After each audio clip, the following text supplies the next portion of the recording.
Please join me in welcoming Otis Alexander.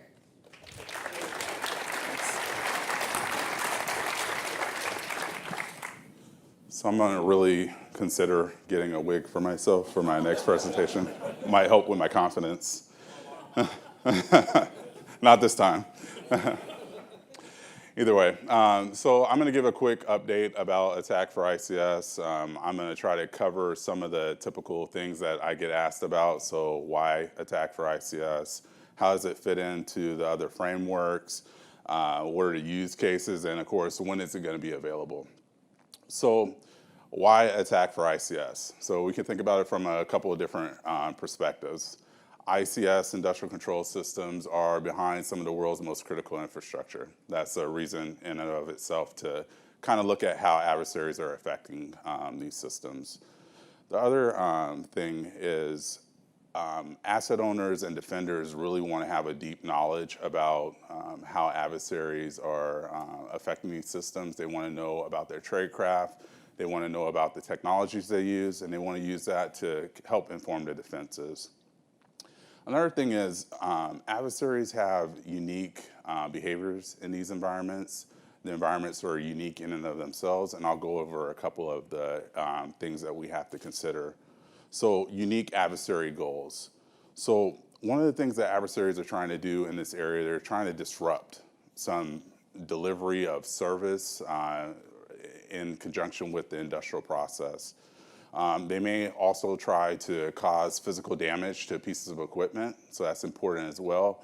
And some of the things that we really don't want to happen are the really catastrophic failures. So things that affect property or human life.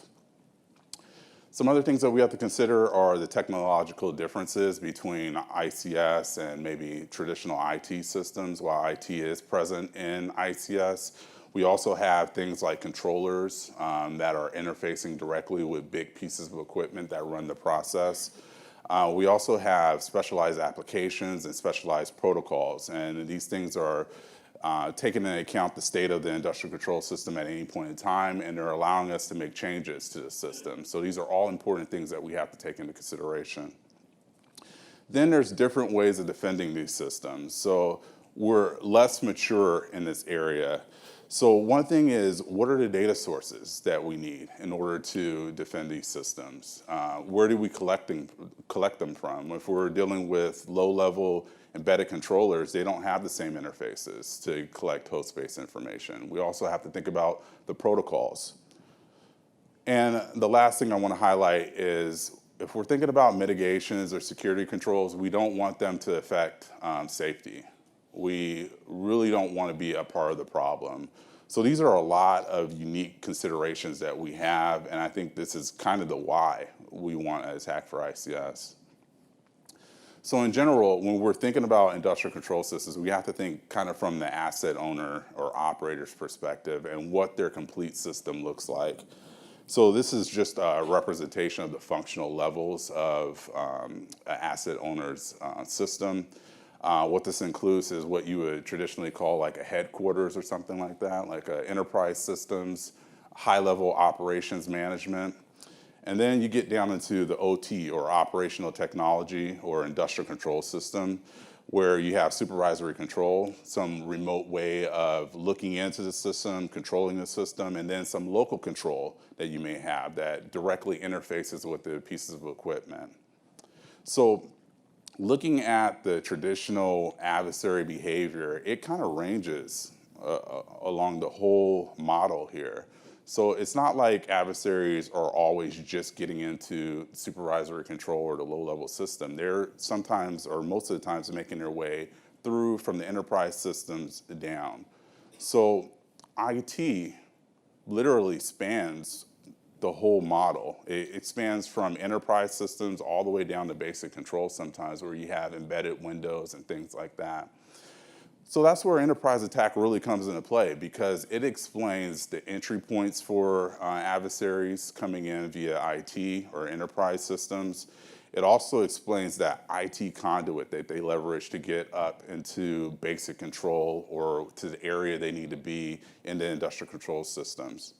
But we can't forget about the special goals that adversaries have at the low levels, what they're really trying to accomplish. We can't forget that there are protocols that are unique. There's unique platforms at the bottom. There are embedded systems that interface with the system, with the equipment. And we can't forget that there's specialized applications that operators use. And that's really where Attack for ICS comes into play. So that's its focus, is to complete the story of the adversary's behavior from enterprise all the way down to the low-level systems.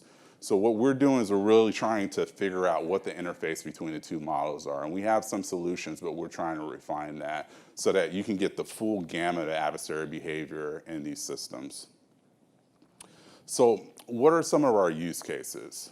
So we have some current ones that we are working on now that we're currently utilizing, but we also have some future ones that we want to look at. So in general, we utilize a lot of the same use cases as enterprise. So one of the big ones is standardized information reporting. So we have so many reports for the same incident that report in different ways. And sometimes it's hard to get a sense of what people missed and what's common. So a standard language for looking at these reports, or if security practitioners use a standard language to report out, may help the community. A lot of our use cases center around the analysts as well, so enabling the analysts to do their job better. This is still kind of a new area. When we talk about OT SOCs, they're having a hard time finding people who have the expertise in this area. So Attack for ICS can help them in their job. So one thing is hunt and incident response playbooks, analytic development, analyst training. Also, we utilize adversary emulation or threat-based red teaming in testbed environments to better understand what the artifacts are that are left behind by adversaries, to understand how well our defenses are doing, and things like that. Another use case is criticality analysis. So when we're looking at an industrial control system, we can better understand how assets and functions link up to the mission, and how an adversary utilizing certain tactics, techniques, and procedures can interrupt those functions or those assets. So we can better get a sense of what we need to focus on in the environment that affects the mission.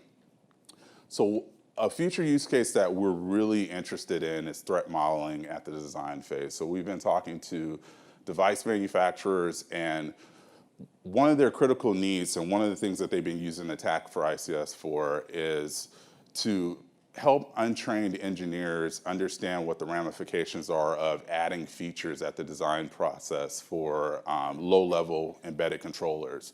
So they can understand what attack vectors they're opening up, what are the TTPs associated with that, and then what mitigations and security controls they can use to kind of address those things. So challenges. We've had a lot of challenges in terms of working with this framework, building this framework, and one of them is just a general lack of real-world data. There's some really good stuff out there. There's some detailed information that we're able to capitalize on for this framework. But in general, I mean, our lights are on. We don't have problems with water. You know, in general, things seem stable. So it doesn't seem like there's a lot going on. And that could be for a number of reasons. Maybe nothing's happening. Maybe we have no visibility and we don't know what's happening. Maybe we're really bad at root cause analysis. So what is actually an attack, we chop up to a fault or human error. Or maybe we're just really bad at information sharing, or we don't have any incentive to share information. So we hope the attack model for ICS will help with some of this, to get people talking more about what they're seeing in their environments, and also to start to think about visibility in these environments so that we do catch what's going on. Also, a big thing is, what's the proper level of abstraction when you're dealing with multiple domains? We look at electric power, we look at water systems, oil and gas. What level should the techniques be at to best explain adversary behavior over a broad set of domains? And then diverse set of protocols and vendors. How do we find the proper abstraction layer? And we've been getting feedback about that to help out. And then scope. So do we just focus on adversaries and what they've done to certain domains, do we expand that out to think about how these TTP affect different domains? Do we look at the whole cyber physical system domain in general? Any cyber element that affects the physical world, is that how far do we want to go, or do we kind of scope it and be more refined? These are all challenges that we have thought about, that we're addressing with the framework.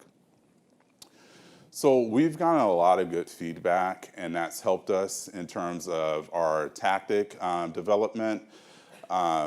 So we've included some new tactic categories that we think are really important to describing adversary behavior. Initial access is one. We want to know how the adversaries are making their way into OT environments. We want to know how they're inhibiting or response functions. So that's deals with safety, protection, quality assurance, and the like. Because these are all protection mechanisms that should be in place to stop bad things from happening. And then how adversaries impair process control. So how do they disable, manipulate physical processes to cause some ultimate impact, like loss of control, loss of view, or loss of revenue or productivity. So these are all things that we were considering.